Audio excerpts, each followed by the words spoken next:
Michel Platini n'a jamais reçu de carton rouge de sa carrière.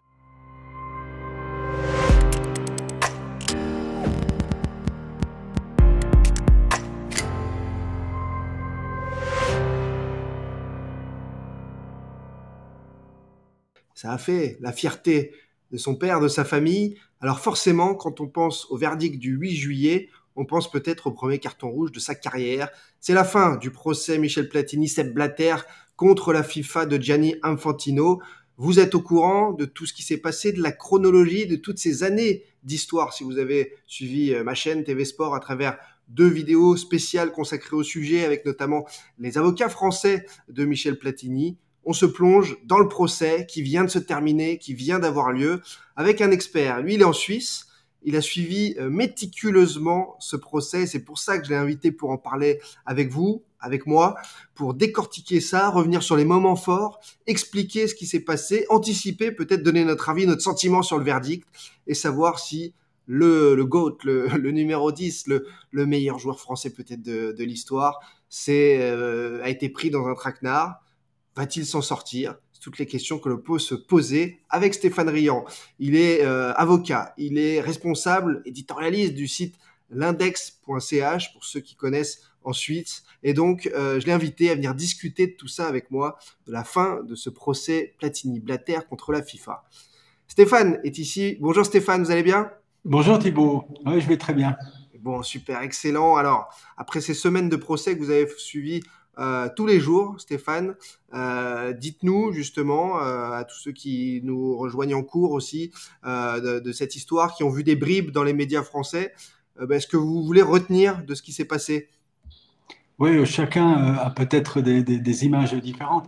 Personnellement, il y a 2 moments forts. Le premier, c'est lorsque Platini, en s'adressant à la présidente, a indiqué qu'il n'allait pas répondre aux questions de la FIFA, à moins que celle-ci lui soit posée par la présidente elle-même. Je crois que là, Platini a fait un acte naturel, je crois non préparé, très fort, qui a marqué sa désapprobation la plus ferme par rapport aux agissements de la FIFA. Il a simplement indiqué à la présidente qu'il respectait le tribunal, mais qu'en revanche, il ne respectait plus du tout la FIFA de Gianni Infantino.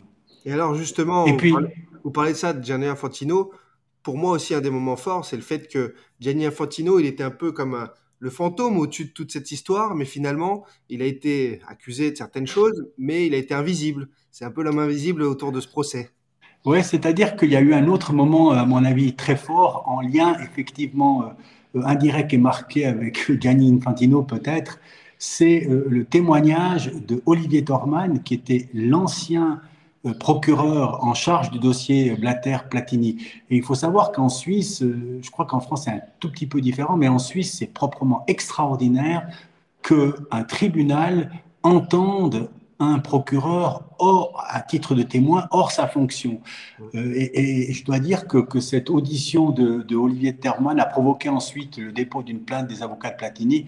Et les déclarations de Torman ont aussi eu un effet, disons, marqué par rapport à l'interrogatoire ultérieur, l'audition ultérieure de Monsieur Katner, qui était l'ancien directeur financier de la FIFA. Je crois que ça, c'était un moment assez particulier. Sepp Blatter, lui, est sur le banc des accusés, mais l'ancien directeur financier de la FIFA, Katner, qui a réalisé donc ces virements, ça a été soupçonné d'être déloyal. Lui n'est pas sur le banc des accusés. Il fait partie pourtant Ouais. de la même équipe. Alors, disons, si l'on a suivi la construction, la constitution de cette fameuse facture litigieuse qui a, semble-t-il, été dictée par Katner, un conseiller de Platini, le fait également que les services financiers de la FIFA soient l'auteur du paiement, techniquement, ça devient complètement incompréhensible que Katner ne soit pas aux côtés de Blatter dans la partie accusée. Donc, il a été considéré dès le début comme un témoin. À mon avis, c'était déjà la première erreur flagrante du ministère public. Il aurait dû être entendu comme tiers destiné à fournir des renseignements. C'est un peu le témoin assisté chez vous. Et puis ensuite, je pense que sa mise en examen, son inculpation aurait dû être envisagée par le ministère public. Donc aujourd'hui, on se retrouve avec un Katner innocent, puisqu'il ne sera jamais poursuivi, et c'est peut-être un indice de l'innocence de Blatter et a fortiori ensuite celle de Platini. Moi, c'est ce qui m'a troublé justement, c'est en fait l'absence de preuves de l'accusation. On est sur, je trouve, à travers ce procès, beaucoup d'imaginaire. Alors d'un côté, en effet, moi, à travers mes recherches, je suis dans l'imaginaire de penser que Michel Platini a été pris dans un traquenard très très très sombre pour l'écarter de la présidence.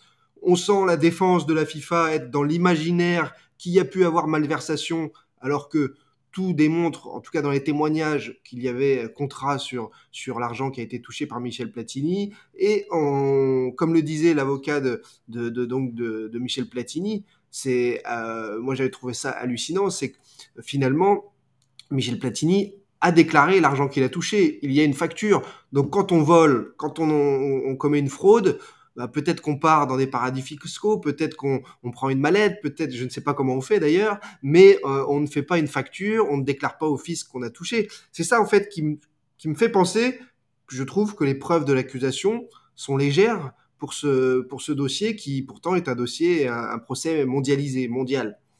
Votre remarque, elle est pertinente sur deux axes, je dirais. L'avocat de Blatter, maître Lorenz Erni, qui entre parenthèses est également l'avocat de l'ancien procureur de la Confédération, Michael Aubert, ce qui est une autre surprise pour moi absolument phénoménale par rapport à la situation. Toujours est-il que cet avocat, il a plaidé de manière assez brillante et sobre en disant qu'il s'agit de spéculation.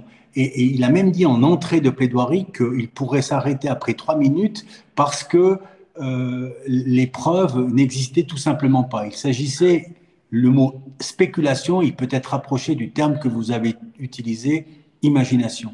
Puis le deuxième aspect, alors en filigrane, c'est effectivement le rôle absolument extraordinaire du ministère public qui a accepté des rencontres secrètes.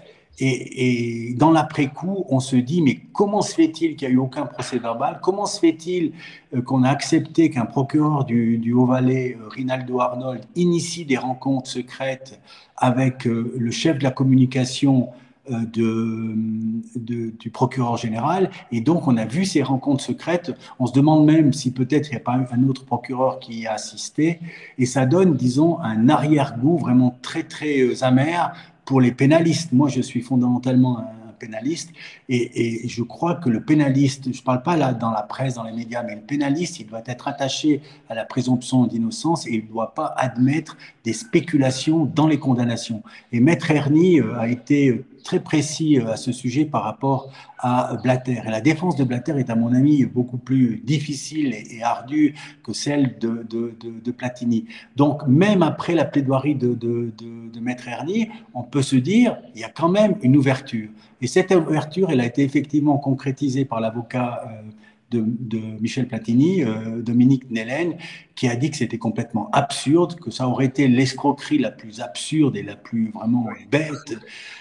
Il a utilisé des termes vraiment forts pour dire que Michel Platini, il ne peut pas se retrouver dans la position de l'escroc. Par rapport au rendez-vous secret dont vous parlez, dont j'ai parlé aussi dans mes vidéos, ces discussions donc troubles du côté des magistrats suisses, si je puis dire. Alors ça, déjà, ça me fait penser que même si en effet, la défense de Michel Platini a été bonne, même si il y a en effet des plaintes qui ont été déposées et que c'est troublant.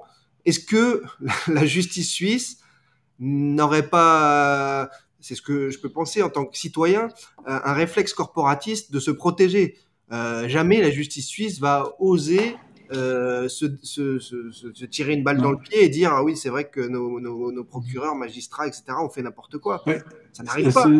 Ça, c'est un risque, mais je veux faire observer à ce stade que l'ancienne procureure de la Confédération, Carla Del Ponte, qui était l'ancienne procureure du tribunal pénal international, c'est la magistrate, on va dire, la plus connue en Suisse. Elle est venue au téléjournal, au TJ suisse de 19h30, devant Darius Rochebin, s'exprimer par rapport à cette situation, et elle a carrément dit que les personnes qui étaient dans ces réunions secrètes, et qui prétendait ne plus rien se rappeler, avait simplement construit ce qu'elle considérait être comme un faux témoignage, parce que selon elle, il était impossible que ces gens-là ne puissent pas se souvenir du contenu de leur conversation euh, pour une affaire qui est quand même internationalement connue. Écoutons Et Carla Del donc, Ponte, justement. Écoutons c'est Carla des Del mots très Ponte. très forts. C'est On des l'a en, mots très très forts. on l'a en vidéo, Carla Del Ponte. On va écouter ce qu'elle a à dire de tout ça. Quand les gens qui étaient là disent « je ne me souviens pas », qu'est-ce que ça évoque en vous? C'est incroyable, c'est pas crédible. Écoutez, hein, il y avait, je crois, 3 autres personnes qui étaient là dans cette réunion, donc ce n'est pas acceptable. Donc c'est encore plus grave parce que ça veut dire qu'ils se sont mis d'accord pour un faux témoignage, quoi. Est-ce que, d'après vous, l'institution est abîmée? Oui. Que les juges veulent saucissonner les procédures. Ils veulent distinguer la procédure Blatter-Platini de toutes les autres, notamment de celle contre Thormann, Infantino, Lauber. Alors c'est en tout cas un procès où ils ont essayé de se rendre coup pour coup. On a l'impression, côté français, que Michel Platini, en effet, il y a un manque de preuves de l'accusation et qui nous permettent d'espérer, en tout cas, qu'il soit acquitté. D'un autre côté, on sait aussi que la justice suisse peut se replier sur elle-même pour se protéger, comme je l'ai dit, et ça, c'est un avis Mais pas seulement la justice suisse. Hein. Ce réflexe, il existe dans tous les pays, il existe chez vous aussi. Et ouais, bien sûr, non, il n'y a pas que. En effet, c'est pour ça que je parle là en tant que citoyen, en me disant ça arrive partout et c'est peut-être un réflexe corporatiste que peuvent avoir les journalistes aussi entre eux, etc., etc. Donc tout à fait humain. Mais justement, par rapport à ça, bon, il y a eu un rôle aussi de la presse, il y a eu le coup du FBI en 2015 de hyper médiatiser opération coup de poing. Mais la FIFA, c'est Zurich. La FIFA, c'est la Suisse aujourd'hui, même si ça tend à se mondialiser, des bureaux en France, des bureaux aux États-Unis, un patron souvent au Qatar. Est-ce que vous pensez que la Suisse peut vouloir s'agripper à la FIFA et protéger la FIFA ou la justice pénale à ce niveau est aussi de nature politique, comme dans tous les pays. Donc il y a un aspect politique. Et si on pouvait douter des chances d'acquittement de Platini, on pourrait faire observer que les magistrats du siège veulent peut-être épargner ceux du parquet, dans la mesure où ceux-ci ont eu beaucoup de déconvenues en Suisse. Mais d'un autre côté, il y a un nouveau procureur général qui a été nommé, Stéphane Blettler, et peut-être que celui-ci veut se débarrasser de manière élégante de ce procès FIFA, et peut-être que si une autorité judiciaire de fond devait proclamer l'innocence de Platini, il pourrait ne pas y avoir de recours, simplement pour en quelque sorte permettre au ministère public fédéral de fonctionner correctement. Pour le deuxième aspect, alors c'est vrai que Infantino, de manière assez surprenante, a fait des pas vers Paris, vers New York, pour le marketing, je crois, et puis également aujourd'hui vers le Qatar. Et donc, on peut imaginer, mais là je rentre dans la spéculation, mais peut-être la même que celle du ministère public à l'époque, je pourrais dire que Infantino veut dire à la Suisse, écoutez, nous allons rester à Zurich, mais soyez un brin bienveillant à mon égard dans une procédure qui me tient à cœur. Mais naturellement, je reconnais par avance qu'il s'agit d'imagination de ma part et de ceux qui appuient cette thèse. Alors, juste dernière question pour finir cette vidéo ensemble, qui était un plaisir de débriefer tout ça. On va se poser la question, juste un avis, un sentiment personnel, chacun, quel verdict pourrait être possible en quelques secondes. Et juste, je voulais faire une parenthèse, parce que je vois déjà peut-être certains commentaires là sur YouTube qui tombent en nous disant bah Michel Platini, il a pris 2 millions de francs suisses, voilà, c'est comme tout le monde, il prend de l'argent dans les caisses de la FIFA. Encore une fois, revoyez mes anciennes vidéos, l'affaire n'a rien à voir. Et la FIFA a ensuite, dans les années notamment 2010, fait partir Monsieur Villiger pour, je crois, 7 millions d'euros. Donc Michel Platini avec ses 2 millions de francs suisses. Oui, naturellement. Pas celui qui est parti avec le plus d'argent, qui a volé quelque chose ou quoi que ce soit. C'est quand même une affaire complexe. Essayez d'éviter de tomber dans les commentaires faciles. Voilà. Non, mais là, je pourrais dire que depuis le début des années 2000, il y a des gros montants d'indemnités qui ont été versés à un ancien secrétaire général, à un ancien cadre de la FIFA, etc. Et puis tout un chacun sait naturellement que les sommes qui sont engendrées par le milieu du football à tous les niveaux sont extraordinaires. Et si vous voulez, je comprends que pour un ouvrier, pour un cadre, pour tout un chacun finalement en France et en Suisse, ce sont des montants très très importants. Mais dans le monde du football, c'était, je pense, une rémunération convenable. D'ailleurs, Blatter a immédiatement dit à Platini, c'est OK, tu vaux effectivement plus ou moins 1 million de francs suisses par année.